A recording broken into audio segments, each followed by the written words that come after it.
and it is a mountain, but you know, one step at a time, and it will take all of us. And yeah, all those issues that Jacob just shared are real. And to remember they're someone's daughter, someone's mother, someone's sister. And I think that's really important. The education We piece. move the change. You hear what I'm saying? Real players can relate, cause they the ones that was playing. Be great, just wait. We be really in the field. Now we really on the mic, speaking truly how we feel. For real, screaming hut one, hut two. Tell me what you gon' do. Coming off that edge, only way to stop is home. Good morning, good afternoon, or good night, wherever this may find you. I am JJ Adams, stepping in for Ryan Phillips to host this special episode of Move the Chains podcast. I am much like Ryan Phillips, except maybe 6 inches taller, 100 pounds heavier, with half the wit and intelligence. So I will endeavor to keep it to his ideal of what he intended this podcast to be, which was to tackle some very tough issues.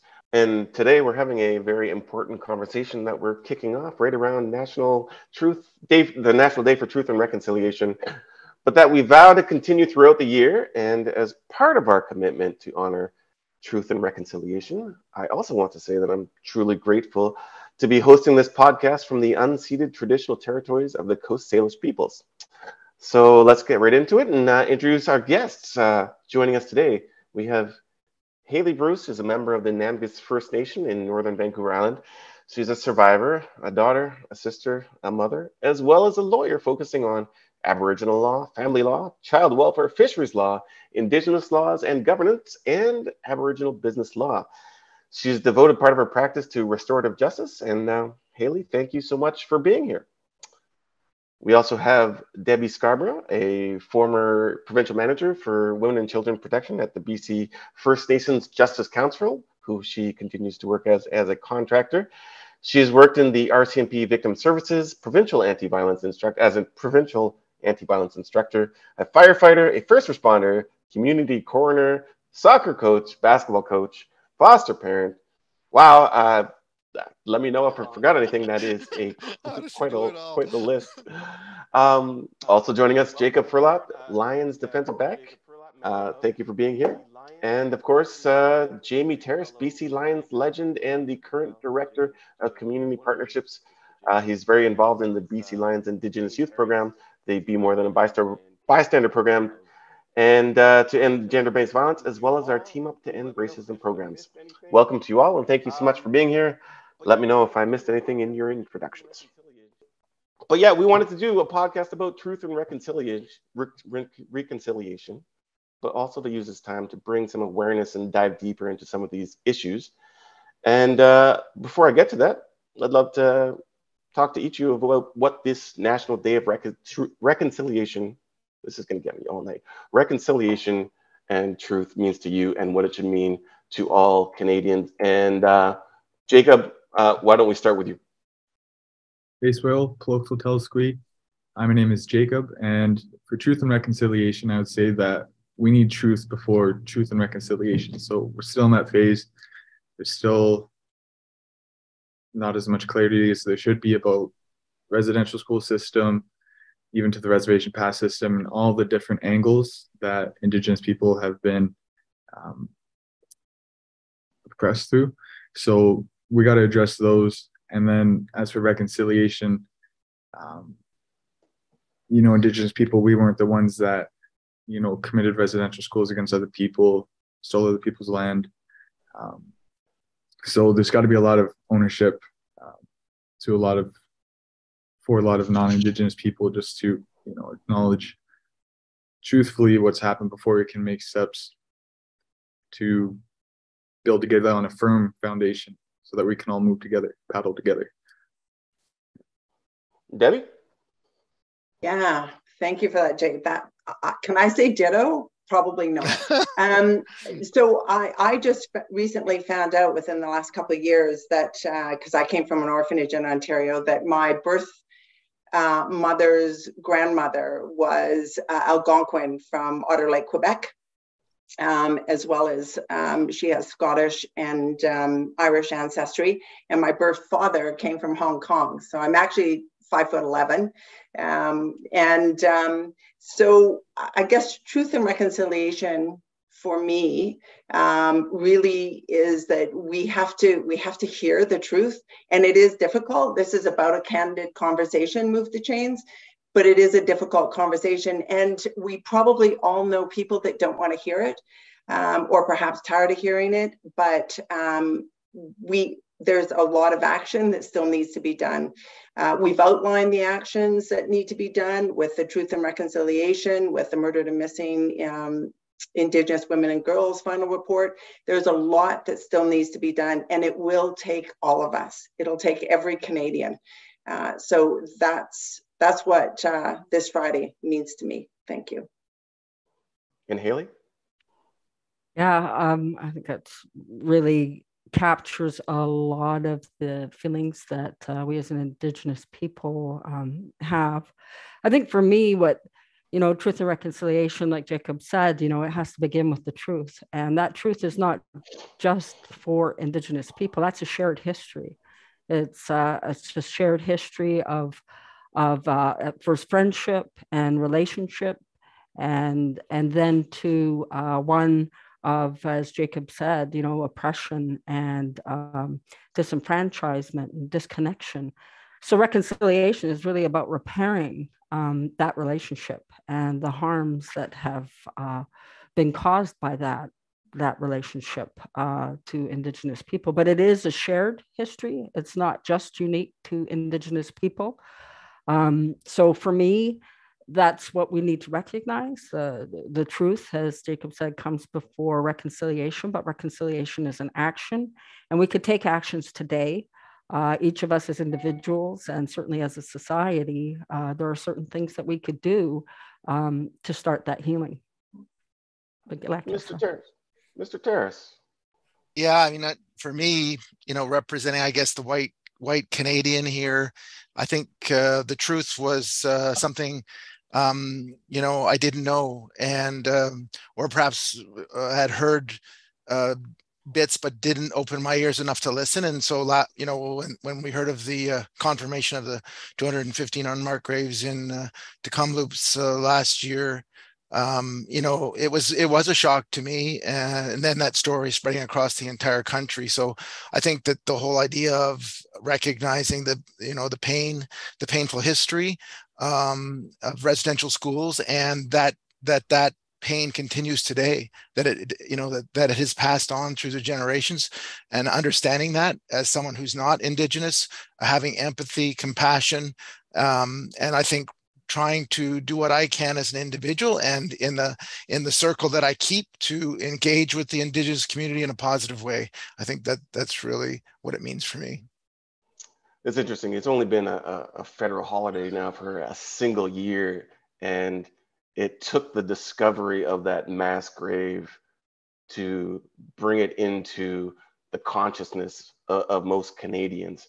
And we're only a year into it, but I do feel like that there is already a lot of pushback against it, in terms of it being accused of some woke campaign, or people are tired of hearing about all the bad things that happened in the past.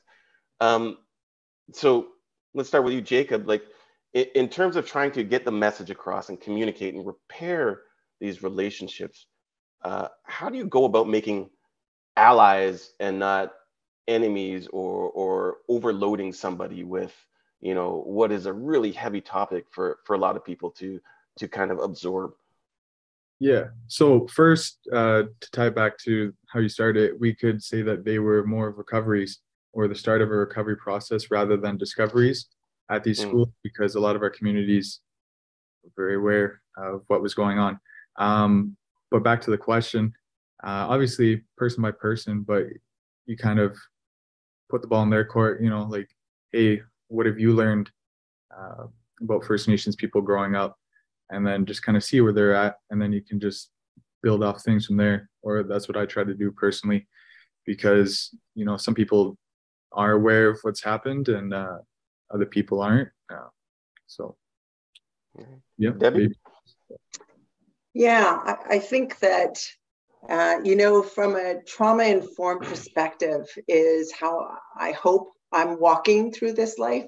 And so whether it's an opportunity, when I was with the Rcmp as an auxiliary, for 7 years, I guess, before I was appointed to the parole board, it was an opportunity to educate. And so the explanation of exactly what Jacob said, what do you know? And when we get down to, and I am going to speak just briefly on intimate partner violence or murdered and missing, because a lot of police officers were frustrated. They didn't want to go to calls that involved domestic violence. And we ended up being the car that would respond to, intimate partner violence that was in progress. And to understand, where people are coming from, how we get there. We don't just find ourselves as Indigenous individuals in situations where we intersect with crime, with child welfare, et cetera. There's a whole history. And so even on calls, Halie knows this, as a coroner today, where I work with Rcmp on a daily basis, it's an opportunity to educate.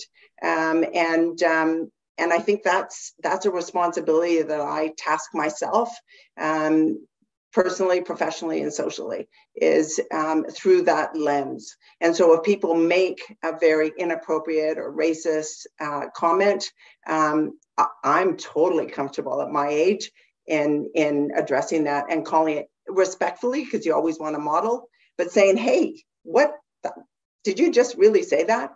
And of course, that causes either a conversation or them go, oh, well, that's not what I meant. Oh, okay. So maybe you can reframe it for me. What did you want to mean? Again, because I'm not going to be pushing it down someone's throat, but I do want everyone to be making informed choices and informed comments. Halie. Yeah. It's an interesting question, one that we struggle with, and we've seen it, in Black Lives Matter, Indigenous Lives Matter, this whole concept of allyship. And I remember hearing Dr. Yaba Blay talk about this. She has a book called Just One Drop, which is interesting because one of my elders told me, and others back in the 80s, when we were talking about indigeneity and identity, and Indigenous women were challenging the Indian Act, which disenfranchised many Indigenous women and children if they married outside of the Indigenous community, if they married non-Indigenous people.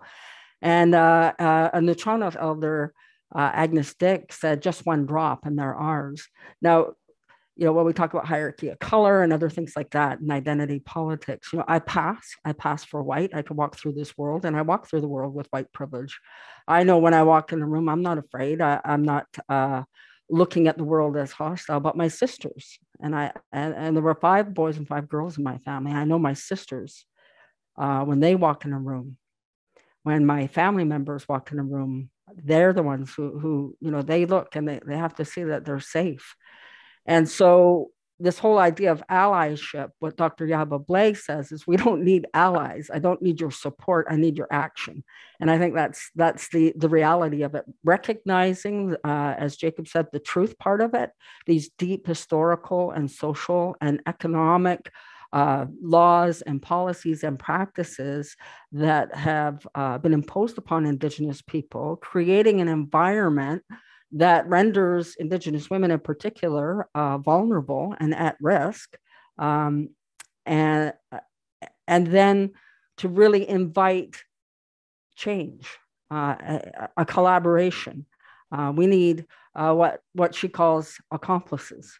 You need to be putting yourself at risk to stand up and say, to question your own beliefs and biases, and we all have them, and then to say, I'm willing to do something.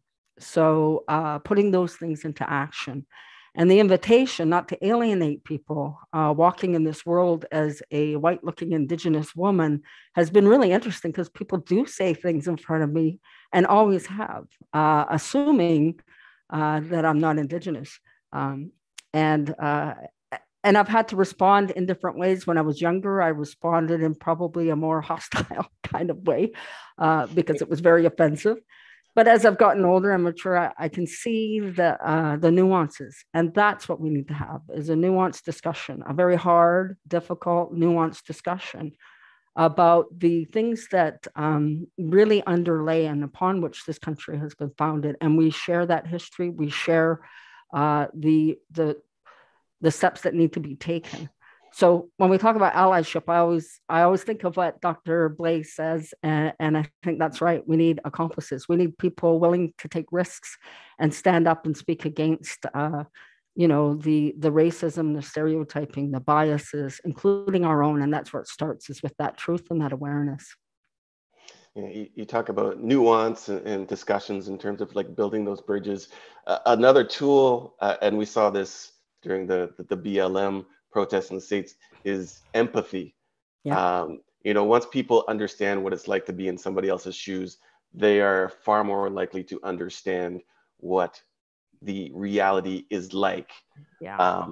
You know, you could talk about how racist a country the United States is. You can talk about police violence, but until you're getting shot in the face with a rubber bullet, just for standing there with a sign, you don't really understand what a large portion of that population has gone through.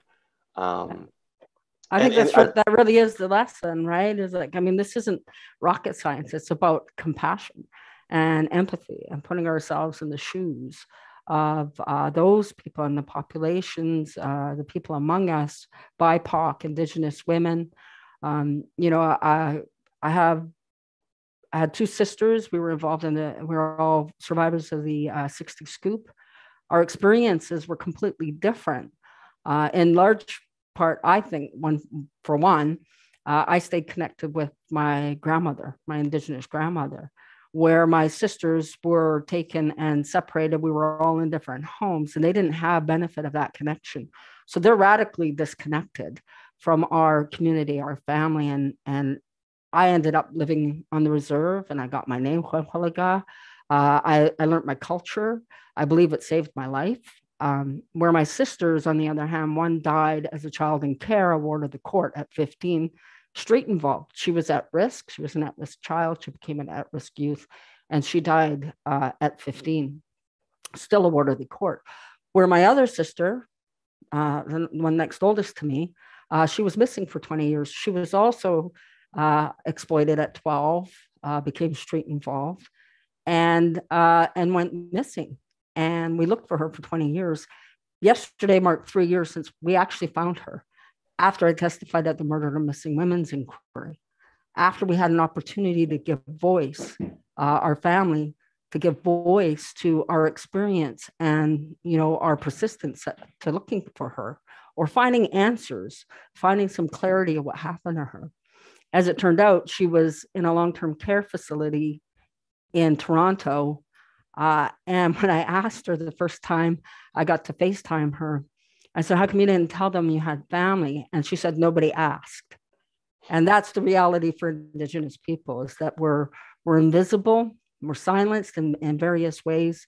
And it's this history that we need to understand and to actually start to question. And it's really about just learning to be compassionate. So when I talk about my sister, I understand that people they can't connect with it, but they can. If I said, if it was your sister, if it was your mother, if you put yourself in my shoes. So just like you say, JJ, it's about empathy and really putting yourself in those shoes. Yeah. You raised an interesting point about it, you know,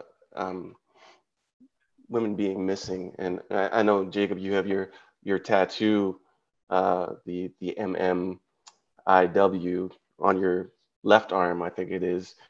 You're trying to use your platform to raise some awareness of something that has been going on for decades, you know, dating back, you know, far beyond any time we were alive. In terms of those, that's a big part of the problem, from what I understand, is, you know, a lot of women especially go missing, and either their absence goes unreported, or there's no interest in sort of tracking it down from a law enforcement side. Debbie, can you speak to maybe some of the challenges that families face when members of their family do go missing? Well, I think, we don't have to look far, because when you follow, I come from Taras. I spent the majority of my life being raised there amongst First Nations culture. And I have to say, a number of the names of the murdered and missing from the Highway of Tears are girls I knew, girls I grew up with. We talk about adverse childhood experiences that are, that children are exposed to. My first exposure with my colleague being murdered was grade 7. Her name was Ellen, First Nations girl. And grade 8 was Monica, hitchhiking. And I don't think there's been the same interest. We have, I forget, less than 200, I think, and maybe Jacob, or Halie, the exact number that they're saying in BC. I would challenge that. Growing up in Taras, I can't tell you how many of Indigenous women that would say that a family member, their auntie or their grandma, a white guy came into town, they were working at the cannery in Port Eddie, and then they disappeared. So it was just assumed that they went off with the white guy, but they were never heard from again. Those names were not put forward. And then should they, so Chelsea Poorman, we have a long list where the investigation was not done what was it? Was it the United Nations, Halie, where it says that every death that was of an Indigenous woman will be investigated exhaustively. And it is simply not being done. And I tell you, I feel often that we don't matter. Our lives are not important. Having worked with sexual violence and intimate partner violence since 1989, I get questioned, why do your sisters, why do Indigenous women don't report? Why don't they come forward? Well, if you've been told and treated like you're less than and you hold wasted space, why would we? And especially wellness checks where we get killed. So I think, we all need to do better. I think we need to hold the police accountable or assist them. And I am actually working with the police, obviously, even with the decriminalization and the mandatory training, and hoping that a group of us can sort of bring that empathy and that compassion that we speak about to the forefront and to the frontline police officers in this province, but certainly around this country. And Jacob, you got that tattoo, and you said you wanted to use your platform to help bring awareness to that. What are the next steps? Like, there's awareness, and then there's a plan of action. And I think a plan of action is definitely what's needed. Can you tell me about the tattoo and why you decided to get it, and where we should go from here? Yeah. So to start, my perspective on missing and murdered Indigenous women is privileged as a man who's also physically well abled compared to, women who are especially targeted. So I got the tattoo because as a professional athlete, I recognized that I was already going to be a billboard source for different things. So I just wanted to provide something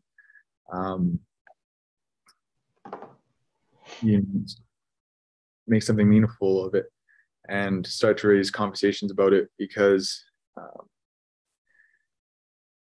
a large portion of the population involved with football isn't necessarily like deep into history of First Nations people, as of recently. So it's a very colonial environment in a sense. So if I can help spearhead that and, raise a little bit of chatter about them and direct them to, like these two matriarchs here, grateful to hear you guys talk. But as a man, so I'd like to have, young leaders, get the young kids watching, have them be gentlemen leaders, healthy family relationships. As we all know, the residential school system created a lot of negative family dynamics on all ends. And prevent that, so we can just have healthy families and learn all about our history. Yeah. And speaking of JJ, I just want to jump in and just to piggyback on what Jacob was saying there, because, and to acknowledge Debbie and Halie for sharing their stories and their pain, and also leading the way. Because if you look at the history of gender-based violence in our country and around the world, it's always being started and led by women. And what Jacob said is the big part of what we try to do with our Be More Than a Bystander program was to add our voice, to join our sisters in speaking out against gender-based violence. And that certainly was a missing piece. Why when most of this violence is being is happening because of the actions of men, why is it women that have to bear the brunt of this and lead the charge for changes? As men, as responsible men in Canada, in our community, we need to join with them and lend our voice. So I really think that point's very important. And can I just say thank you for that, because it will take all of us, and it is male violence against women. Jackson Katz, you probably know that history, or no? He actually trained our first group of Be More Than a Bystander ambassadors. Jackson Katz and one of his colleagues came up and trained us. We were fortunate. Okay, so I've met him a couple times and brought him in. So it actually is, right, male violence against women. So it will take all of us, and so happy to hold you up in whatever way we can. I had the chance to speak to a friend of mine who is a Rcmp officer. She's been on the force for 22 years now. She is also Indigenous. She's a female Indigenous Rcmp officer. And I was talking to her about this because she also has a young daughter who is, coming of age now. She's about to head off into the wild world, and about some of these issues and some of the issues that she has faced.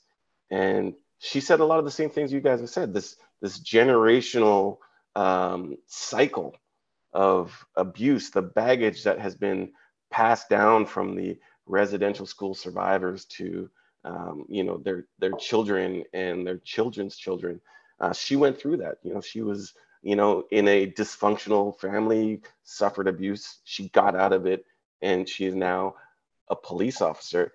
And she was telling me about some of the challenges that she had faced as a police officer in this fight to bring awareness and get some kind of attention. Her own brother went missing, and she pushed really hard to find out what happened, but didn't get any assistance. The only way she found out is when she became a police officer, and she found out that he had actually been murdered in the States many years before.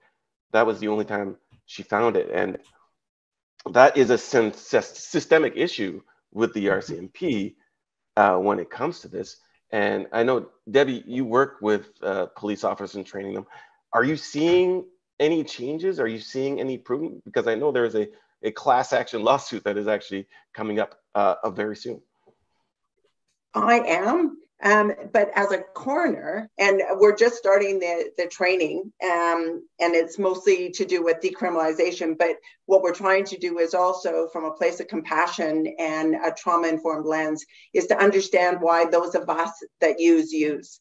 And when you're talking about Indigenous people and you talk about intergenerational trauma, addictions is rooted in trauma, and often childhood trauma. So just to have officers that are approaching someone that may be in an altered state, instead, from a trauma-informed perspective, instead of seeing, a drunk, I'll say Indian, you look and you go, I wonder what happened to that individual where they needed to numb.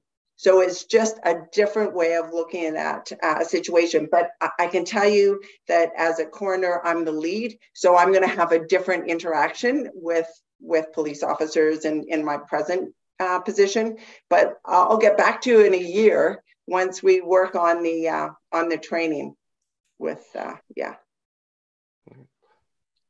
Halie, I understand you were speaking yesterday about your sisters, Lizanne and Lisa, and that you don't mourn their death, you mourn their lives. Can you expand on that a little further? Yeah, I think I think it's important to understand the context of Indigenous people's lives, especially girls and women, and this history that we're talking about that continues to exist. You know, in this country, there's legislation that applies only to Indigenous people called the Act. It has its roots in colonization. It has survived, you know, the whole birth and growing of Canada, and it exists with us today. And it impacts the lives. It impacted my life, my sister's lives, my mother's life, my grandmother's lives. I have 2 daughters. They're young. They have benefit of my intergenerational healing, but they also experience, you know, a lot of the racism when they walk out in the world, and I have to teach them about that and teach them ways to respond to that. My sisters didn't have benefit of that. One of the things that I think it's important for people to understand is it wasn't just the residential schools. There was a lot that predated residential schools. There's the Gradual Civilization Act, there's the Indian Act. They gave you know, some support to the residential schools, and then following the residential schools was the child welfare system. So our people have really dealt with system-induced trauma. And you asked earlier, why was it that, you know, why is it, you know, some people ask, why don't we report our people missing? Well, there's system-induced trauma, and there's system-induced fear and distrust that prevent many people from going to ask for help of any kind. You know, fear that your children will be taken if you open that door even just a little bit by a crack. There's fear. And, you know, when I reported my sister missing, now I want people to remember, I have an advanced degree in law. The day that I reported my sister missing, after my mother, an Indigenous woman who'd been subjected to amazing violence in her life that led to her children being taken. You know, there's this saying that says a nation is not dead till the hearts of its women lay on the ground. There's no mistake that historically and presently, there's legislation that makes it easier and in ways incentivize the taking of Indigenous children. It's the quickest way to kill a nation, a culture, and a woman. And my sisters and I were caught up in that system. The child supposed to be protection system. It wasn't. My mother needed help. She didn't need her children taken. This disconnected my sister, Lisa, who became exploited at 11 years old on the streets of Vancouver and used because there was nobody who had eyes on her. There was no Indigenous community, none of the protective factors that comes with culture and connection and family. And then the same happened with Rcmp, also 12 years old. They were at risk because they're easy to exploit. There's nobody watching. There's no grandparent. There's no aunt, uncle. You know, if a parent can't be there in our culture, when I say culture saves lives, it wasn't until I was older that I realized that when I ended up in my home community and our traditional community and living with my uncle, and I began to understand our own culture and our laws, that in fact, my uncle is my cultural father, and it would have traditionally been under our law, his responsibility to ensure my safety and my protection. And he lived up to that for me. But my sisters were already lost and gone in the system. So he couldn't do that for them. So I'm a big believer in the theory of multifinality. If you look at our different histories as individuals and as people, why is it that I survived? Partly I walked through the world with white privilege. Didn't change anything for me as a kid, though. On paper, I was still an Indigenous child and it was easy to take me. But I had one champion, my grandmother. Then I had 2 champions, my uncle. They saved me. My sisters didn't have that. And the lives that they did live was one of pain and violence at 11 and 12 years old on the streets of Vancouver. And so when I think of their lives, I mourn that, you know. I got to stand up in our big house and get my name Quenquiliga. I got to put my feet in our river, Guatney, the Namgis River. My sisters didn't get benefit of that. Didn't get benefit of any of this. And this is the reality for many Indigenous people because there's so few housing or employment opportunities on the reserve, what are we going to do? We're going to leave our home communities. There would be less eyes on us.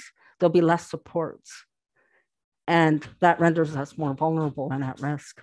So when I say that I mourned their lives, I really mean that. I mourn the lives that they had to live and the pain they had to carry.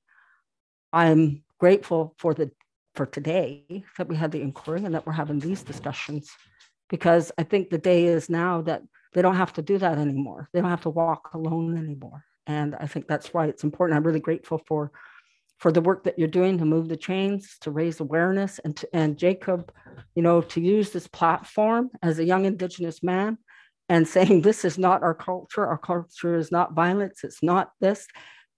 We can be warriors again, and we could use our platform and our sphere of influence to change the trajectory of Indigenous people and women's lives. I think it's really important. I really honor the work that you're doing. Jamie. And may I just go ahead, Debbie. Yeah, if I can just add to that. Thank you, Halie, for that sharing, is that, I think as we continue to be punitive. So most of us, if we become parents, will parent as we were parented, because that's what we do, right? And then some of us will joke and say, oh, if I ever turn up like mom, or if I ever become mom, you let me know. However, imagine if you grew up in an Indian residential school, as Jacob had alluded to earlier. Imagine that. So there wasn't parenting. That was not parenting, where you speak your language, you try and connect with your family that may be in the same Indian residential school. And so you grow up, you become an adult, you may numb, you may use addictions to numb that trauma, and you become a parent. What do we have to draw on that nurtures and feeds us? Where's our culture? Where's our tradition that holds us up and that helps us become whole and a healthy family? There is nothing to draw on traditionally and what we grew up on. So what happens is then we get further punitive action and our children are taken. And then it's like, why would I? Why would I become sober? Why would I face all the trauma and all the fears? It hurts to heal. It is not an easy job to heal and to walk that path. And yet, to get our children back, that's exactly what we have to do. We don't get housing to even house our children until we're straight or we're sober. So it's, this empathy needs to go far and wide. It needs to be all government agencies and all systems in this country.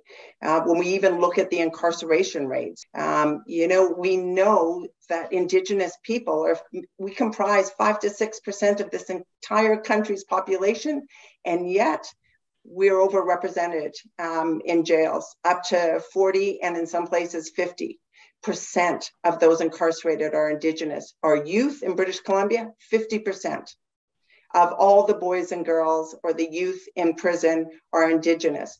And we're more likely, our youth, to go into solitary confinement. We're more likely to serve our full sentence. So we have a lot of work to do. And again, I'll echo Halie. This is a great forum, and hopefully this will push it forward. And I love the fact that you have the tattoo, Jacob. I just want to give an example too of like when I did report my sister missing.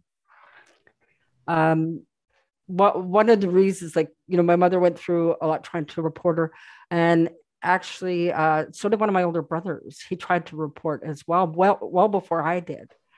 And I didn't know this until this past summer when we had a family reunion, and they told me, and I probably shouldn't have been stunned, probably shouldn't have been shocked, but they were told the exact same thing when they tried to report my sister missing as I was. And again, like I said, I have an advanced degree in law, but when you're making that report, you're a sister, you're a child, you're a woman, you're a family member. You are not a professional. You're triggered, your trauma comes out. You think of all the ways and all the opportunities that existed that could have helped, but didn't.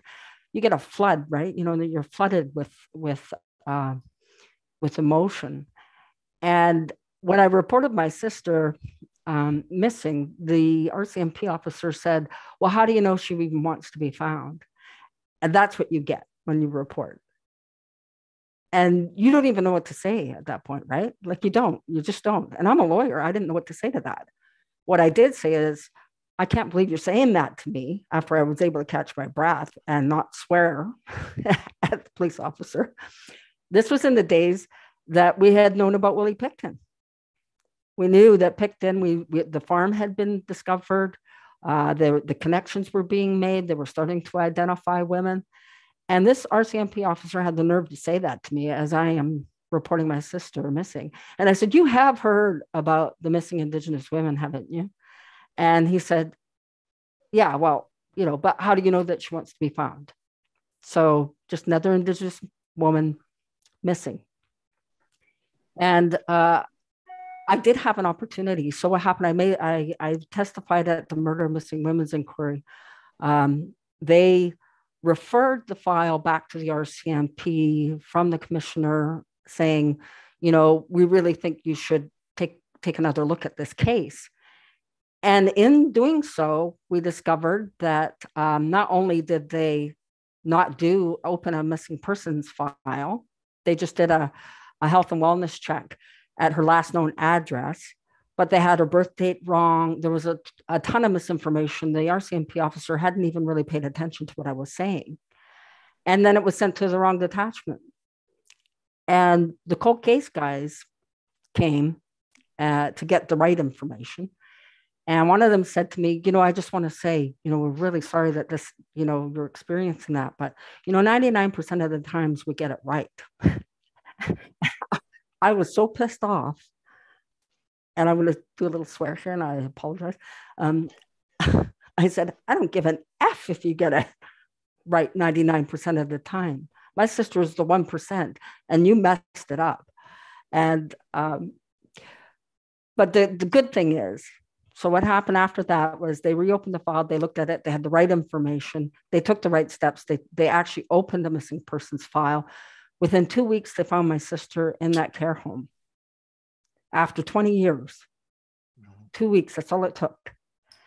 How did that feel? Oh, I can't even tell you. It was actually around my birthday, so 3 years ago. And I was stunned. I couldn't even believe it. They were crying. The RCMP officers, the cold case people, they were crying. I was crying. We were all crying with joy and sadness, because it took that long when it could have been a lot simpler, and it could have been 20 years before.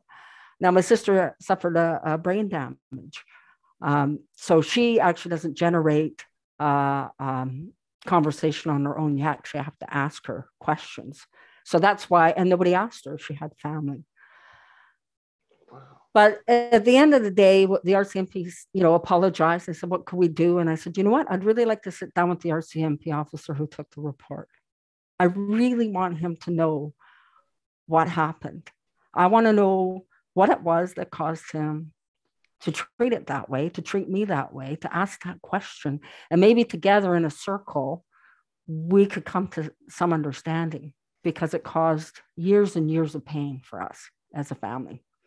So I met the RCMP officer. I raised my hands to him. He was willing to do it. And he said, I didn't even remember you. I don't remember anything about it. So not a big surprise. But through sorry to interrupt, Halie, is it getting any better?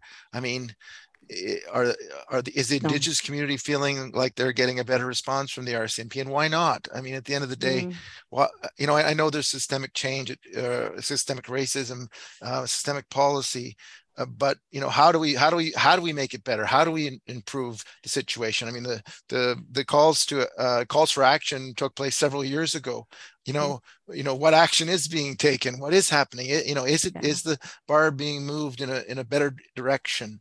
That's and if not, why not? I mean, I'm sure these are all the questions you're asking, but we as Canadians should be asking those. All of us should be asking that question. Like someone said, all of us have to get in the boat and row the boat together, or the canoe together, and that's what it's going to take. It's going to take all of us, right? Well, and that's what Grand Chief Stuart Phillips says. Reconciliation isn't for wimps. It takes courage. We gotta sit in these painful places, right? Well, we got two courageous women here for sure, between you and Debbie. I can tell you that just based on my impressions. Wow. But we got to sit in the pain and we got to have the conversation. And that, this is one way, to recognize that shared history, but the shared present and moving forward and the healing. And I think that's what I wanted to share about the Rcmp officer and his bravery, acknowledging that. It probably took a lot for him to sit down with me and to face the family that you caused so much pain to. And he committed himself in that circle. We had an elder, we had a brushing off. He committed himself to educating his fellow officers. And I think that's where it starts, right? I mean, as individuals and as a society, we have to take it one step at a time. But at every opportunity, when you're talking about not being a bystander, we need to be those upstanders. We need to, it's reconciliation, as many of the Indigenous women say. I know the Union of BC Indian Chiefs, for example, is just publishing a guide about how to report your loved one missing. And it's true. It's not just Indigenous women. There's a lot of Indigenous men missing as well. But how that we even need a guidebook, a playbook to report our loved ones missing kind of tells you we got a long way to go. But this is a start. And I think, elevating the discussion, bringing it out into the open, and, knowing that then we can't unring the bell. We really can't. And to think that even the Murdered and Missing Indigenous Women and Girl final report that was released in June of 2019, that was compiled from over 100 reports. So Indigenous people have been sharing their story and saying what they needed for many, many years. And I think it's happening. I mean, look at the BC Lions are involved. It is happening, and it is men and women and youth and children being involved. So I'm hopeful, and I think Halie and I are both optimists. We're realists, but we're optimists, and I think it will get better. We're doing the work, and nobody can keep us quiet. Jamie, let me ask you this: as a self-admitted white man, as you have said, born in this country, do you remember hearing about residential schools growing up? Do you remember hearing about the Highway of Tears? Like, when was the first time you heard about that? I'm curious. Yeah, certainly not part of my education growing up through school. And I hope that's changed, because that's a big part of it, hearing the real truth of Canada. And a lot of times as human beings, we don't want to face the hard truth, the hard facts. We don't want to see the dirt.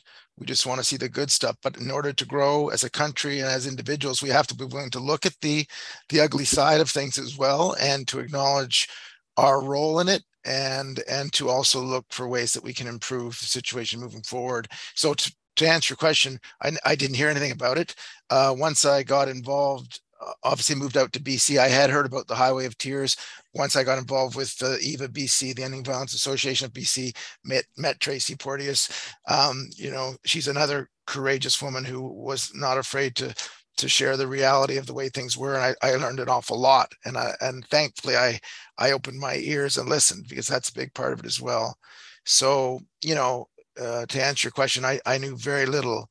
And even though I'd heard about the residential school system, and I knew about it for many years, I didn't recognize the pain, the abuse, the whole nature of the residential school system. I didn't understand the reality of what it was to have your culture stripped from you, to be separated from your family, to not be allowed to see your family, to not be allowed to speak your language. I didn't recognize how horrible that is. And as a parent of two children, having my kids taken away, I can't imagine that.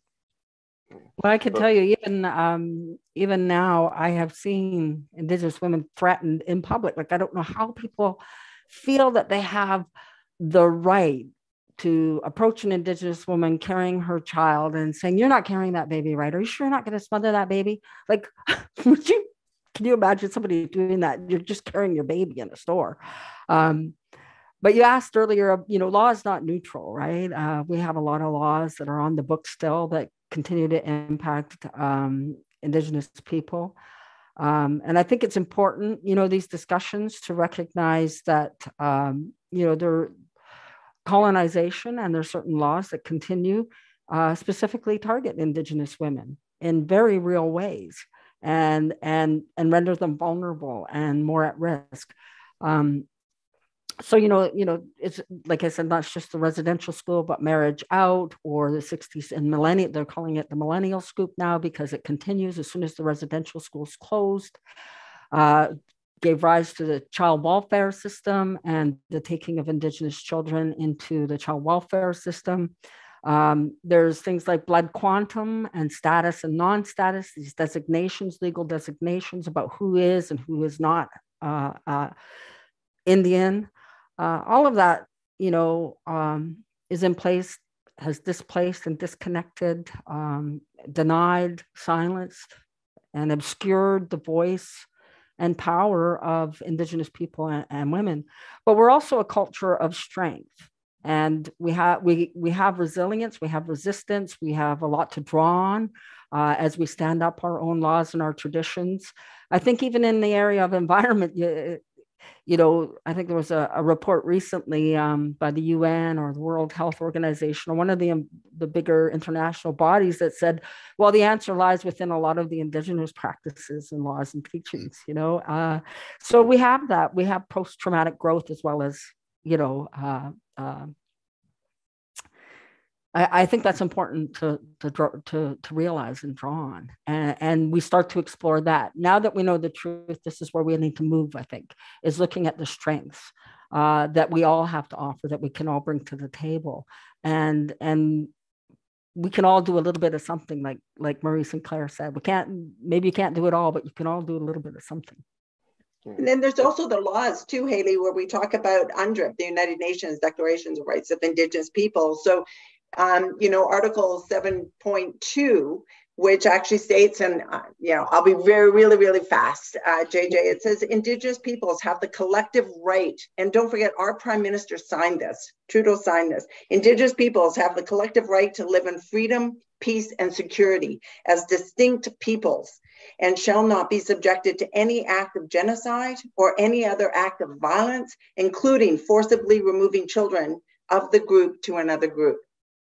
And, there's more, but I think at some point we have to also, we do need to hold our government, federal, provincial, municipally, we have to hold accountable. Absolutely. And I love the way, Jamie, you said, you can't imagine your children being taken. And if everyone could put their comments before they spoke, or even just to imagine what that may have felt like, to have your children ripped out of your arms and for some to never be seen again. And there's still people that don't know what happened to their relatives and to their children. Like, how in the hell can that happen? And if we can all pause for a moment and just even think about that, in our prospective jobs, imagine the difference we would make as a police officer when I go out, or as a Ministry of Children and Families social worker before I remove. I think about that. On what grounds am I going forward? On what lens am I making the decision that I'm about to make from? It brings it back to empathy, right? It brings it back to that understanding. And, Jamie, when I asked you about, did you know about it? It's in terms of, what Orange Shirt Day is doing. Some may see it as, a virtue signaling, but I see it as a great first step, because, when that 6-year-old is wearing the orange shirt and asks his parents why, they get the story, they get told, they understand the history, and then that's the start of a very long generational process to help undo this generational trauma that's happened before. So yeah, I think it's a great step. I hope we don't end up in this country with a cultural schism like in the States with critical race theory and how history is trying to be erased. I hope Canadians really truly embrace their history and try and move forward working together. with it. I think what also, I think we need to talk about the action part of it. We need to recognize that systems are created by people. Systemic racism is created by people. And, to disrupt that, it takes acknowledging it, right, as individuals in our own circles and the systems we work in. And then we need to then commit and pledge to working with Indigenous people to change that and to rebuild, our world. I think this is, one of the efforts here, in this podcast is to do that. We get exhausted by the number of reports that are calling for change. I know as Indigenous people, we feel that we're old, we've been studied, we've been reported on. I mean, there's inquiries that go back, 100 years. And, what we need now are to take the steps. There is a playbook out there. There was a lot of recommendations that came out of the TRC, the calls for justice, the murder and missing women's inquiry, final report. Now, there's a bit of work that needs to be done to flesh that out. But that is going to take collaboration, and that is the only way that society will transform. Why don't we go around the horn and get some final thoughts as we wrap this up? We could do five separate podcasts on this subject. Jacob, what are some of your thoughts as we think about our discussion? With Indigenous issues, there's always so many different directions we want to go. Residential schools, 60 Scoop, Mmiw, land issues. So we've talked a lot about Mmiw. So I kind of want to relate that to the treatment of the land has also reflected the treatment of our women. So if we look at BC, for example, it's unceded Coast Salish territory. So that means Canada has no legal title to the land. So there's that whole issue. But say when we look at resource extraction, of which Canada has become very wealthy off of, we also see that same dehumanization to our women. So with Mmiw, it's a combination of dehumanization and hypersexualization too. So you mentioned before, like this started like decades ago, but we can say it started centuries ago at the start of colonialism. So for example, Pocahontas is a famous Disney story. That's not a real name. Pocahontas was like a slur that meant like naughty one. So she was basically a child who was sex trafficked. And after she was in England, I believe that she was murdered after she gave birth to a child there. And I believe her real name is Matoaka. I'm not sure if I'm pronouncing that right. But yeah, and just to add on to some of the other ways Indigenous women are targeted, there's forced and coerced sterilizations.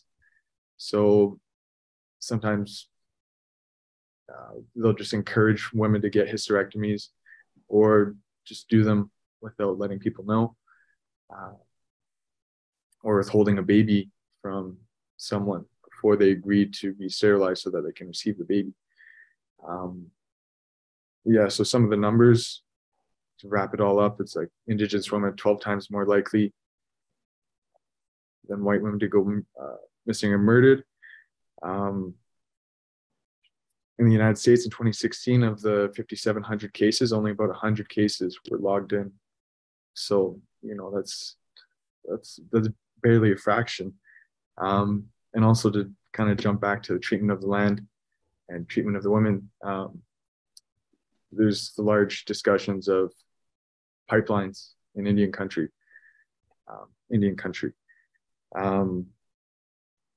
One thing that's also been brought to notice where we can start to make changes is that the man camps associated with these pipelines and other big commercial processes like mining, those man camps are known to be tied to Mmiw. So Indigenous women are targeted by legal savvy predators because they know that there's all the jurisdiction loopholes. So it's same in the Canada, United States. So we don't really have jurisdiction over non-Indigenous defenders. And so there's so many loopholes with that person, go under like a federal or provincial court cases, and there were like your local city municipality. Like there's so many different loopholes where like cases fall through, and other times, you know, like truckers, you hear so many stories about that. You know, by the time they find the missing woman, they're already halfway across the country. Yeah, so these man camps, the cultures there, good place to start. And even not many people know about the reservation pass system as well, where you need legal permission from an Indian agent to go back and forth. But one lesson known is that Indigenous sex workers didn't need that pass, so they could go back and forth. So that's contributed to it.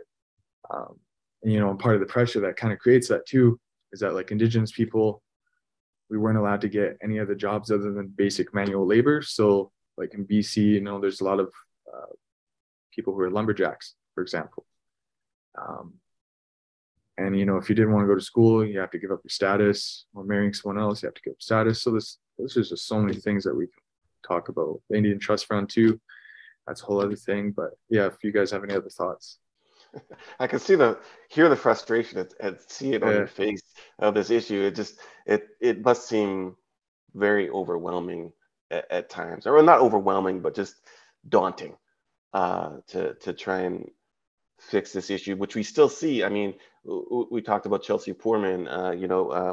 Noella Soup was 14 years old, and I think she was found, you know, not too far away from Chelsea.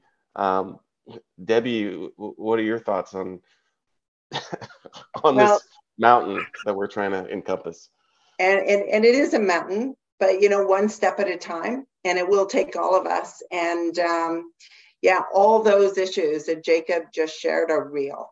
And to remember they're someone's daughter, someone's mother, someone's sister. And I think that's really important. The education piece, you know, for Jamie to find out, maybe not in, you know, primary or elementary school, or maybe even not high school, we need to educate ourselves. So, you know, the Pocahontas story, where that young girl between 11 and 12 was shipped back to England, and I think you probably did pronounce it properly. But also the ombudsperson's report that I actually was semi-involved with, providing feedback on the solitary confinement for youth in British Columbia. They call it separate confinement, but, you know, it's basically, and I've been a coroner up in the north so that I could honor First Nations protocols, death protocols. That's why I became a coroner in 2006. And I found it difficult to report. I had to put it down several times. It is so disturbing what we do to our youth, and mostly Indigenous in our solitary confinement. The birth alerts we talked about, and, you know, when we talk about land, and still I was involved in feedback on ERT deployment, our emergency response team deployment. And so they went through all the criteria, and I said, so I don't see where we can deploy ERT to arrest matriarchs defending their land from LNG or PNG going through. I don't see that. When there was no threat to life or violence, how can you arrest and jail a matriarch who's defending her land? And I just wanted it on the record. They didn't really have an answer.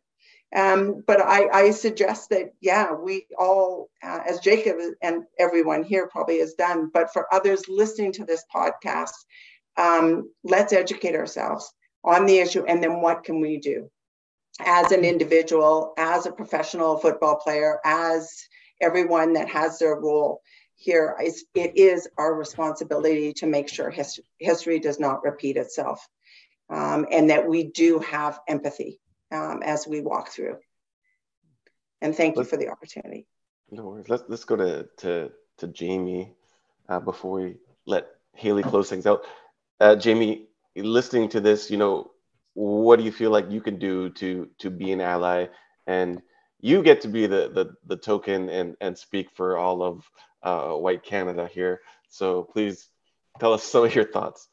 Well, I think the first thing, I just want to thank Debbie and Halie and Jacob for everything they've said, because it's learning, right? I've learned an awful lot in this short period of time, and I think that's a huge part of it. Everyone's spoken about education and learning, and being willing to listen to the real truth, and then to figure out what I can do. I mean, one of the things I am very proud about in terms of our organization is our efforts for the Orange Shirt Day coming up this Friday. We kind of did it last year very quickly. We put it together last year very quickly because of the timeline. And this year we had more time. We were able to, bring on an advisory committee where we did bring on the host nations and the Métis Nation and different organizations. So we listened to the Indigenous community. We asked for their opinion on what we were doing, and they let us know some things we could do better. And so I think hopefully we will address some of those things on Friday and have a great day to honor the National Day for Truth and Reconciliation. And that's something I'm very proud to be a part of. And then as an individual, having the courage to speak up when I confront racism, when someone says an off-color joke, when someone, does something to hurt or belittle somebody's race or culture, and then examining my own stereotypes and internal biases. I got to look at the way I look at people and Indigenous people and recognize, acknowledge perhaps the challenge, step in their shoes, the challenge that they have had to overcome that I have not. And so that comes not only with Indigenous people but all people of color, because because of my white privilege, I have not had to live that life, as you said. So I think that those are all things that I can do and that I'm trying to do to make things better. And like the group said, it is one step at a time. It can be overwhelming, but pick one thing, add one bit of love, one bit of hope to somebody's life, and it'll help change things. Yeah, like you said, it's those little things, those little steps, correcting those jokes that someone may think is funny but are actually quite hurtful, like changing your perspective. I think every Native guy I knew growing up, his nickname was Chief. Everyone called him Chief. That was just what they did. So yeah, it's the little steps that we have to take. And Halie, we'll close it out with you. Well, first, I want to thank you again for inviting me to be in this virtual circle here to explore some of these issues. And we've only scratched the surface, and we've hit on some pretty big issues, and they're very deep, and they can be very traumatizing and shocking for some people. There's always a little bit you can learn, by just talking to other people. I remember hearing a young Indigenous runner speak. She's using her platform in the States as a runner. She would run, and a young Indigenous woman should run with the red hand symbol on her mouth. And when people asked her, why are you doing that? So, Jacob has Mmiw&G on his arm, the tattoo. Just learning that, that hand really is a symbol of a growing movement, standing for missing sisters and mothers, daughters and granddaughters whose voices were never heard, who've been silenced. That's what it symbolizes. And going beyond that symbology into the real meaning of it, and then acting on that knowledge, right? Because that's really what it is. The Law Society of BC, for example, now requires all lawyers to take an Indigenous cultural competency course. That includes Indigenous lawyers, which is a lot of fun for me. It's probably one of the easier law courses I've ever taken. I could tell you it was pretty head cracking doing real property when you have these different concepts about land and property in law school. But inviting people to be transformative thought leaders. We need to recognize that this is our time. We stand at a point in history where we can chart a different course. We need to understand that that weight of that history that impact Indigenous people and women in particular, and how that shows up in our lives. We don't need to carry that burden alone anymore. We're bringing these things into the light, and we're honoring the words of the people who have shared their voice and their experience. Who up until recently, many people didn't get to hear these stories, and we're able now to reflect on that. What is it that leads to these intergenerational impacts? And that includes not just Indigenous people, but Canadian society. I think the discovery of the recovery, as Jacob said, of the Indigenous children at the residential schools really woke people up to realize that they don't live in the country that they think they do. For us, it wasn't surprising. And we were all very triggered deeply, and we experienced collective trauma through every recovery. And we honor and remember our parents and our grandparents and the other survivors who have come forward to share their experiences. And bearing witness to the physical and sexual abuses that they experience in the schools. We have to ask ourselves, how does gender and race and structural violence show up in our own lives? I think it's an invitation now today, not to just explore if racism underpins Canadian society and the systems that we live under, but to acknowledge it. It just is. And then we need to look at those, and we need to take those apart and find ways to then disrupt that. It could be policies, it could be training, it could be education on implicit bias. It could be, reconciliation has to become a verb, and it has to be a very proactive thing. So, we, like I said before, what Justice Sinclair said, we can all do a little bit of something. It's not enough anymore just to say that these things exist. We know that that they do. We can't be neutral, and it's no longer okay for us to carry that alone, that burden, right? It's no longer just us anymore. At the end of the day, I think our goal has to be to start and keep the dialogue going, but more importantly, to inspire individuals to look at themselves, to look at their lives, and engage in that work to say, what can I do? So I think that's really, for me, the important thing about reconciliation. The Truth and Reconciliation Day, the Murder Missing Women's Inquiry taught us that if we want to do anything about violence against Indigenous women and people, we have to bring it into the light, and we have to be brave enough to talk about it. And then we have to lean in when it becomes very uncomfortable. And it's I think that's where we're at in society today. So understanding that our differences are used to justify inequalities even today, and then disrupt that legacy of colonialism and privilege and power that give rise to racism and that protects other people's power and privilege. So I think that's it. We need to engage on a contemplative walk and become thought leaders and actors in rebuilding and reconnecting and repairing the harm in the relationship between Indigenous and non-Indigenous people. Well said, Halie Bruce. Well said. Thank you so much for joining us today to help us do our little bit of something.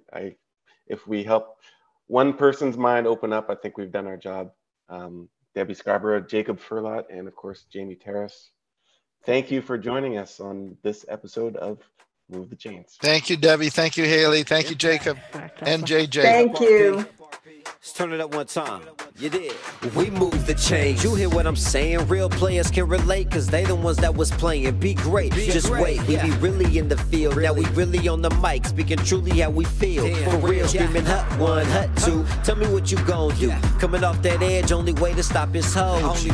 Never let the gatekeepers control you. Once you lose your voice, now they definitely know they own you. But not I. Rob Phillips coming so fly. Pick 6 on the way. When that ball's in the sky, they say time is money, and I wonder why.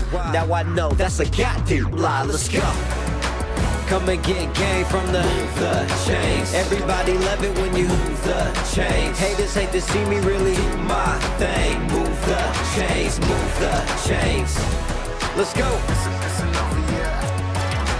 Move the chains. The #1 podcast. Move the chains. Do my thing. Getting this dough, you know how it go. Grab a seat and tune in, then tell me what you know. Back when TIP said, get it on the flow. RP was on BC, putting on a show. For show, screaming touchdown, touchdown. Everything you want now. Fans be the chain gang, game every month now. Don't even try to front now. These new dudes be something like my son now. Come on now. I'm better than ever. The game that we speak gotta be clever. Ball hard no matter the weather. I cheese for the picks while I'm counting this cheddar. On my mama, boy, I never will let her. But so you know I gotta get up and run. Just come and get game from the chains. Everybody love it when you change. Haters hate to see me really do my thing. Move the chains, move the chains. Let's go. Move the chains. The #1 podcast. Move the chains, do my thing. Come and get game from the chains. Everybody love it when you change. Haters hate to see me really do my thing. Move the chains, move the chains. Let's go. Move the chains. The #1 podcast. Move the chains, do my thing.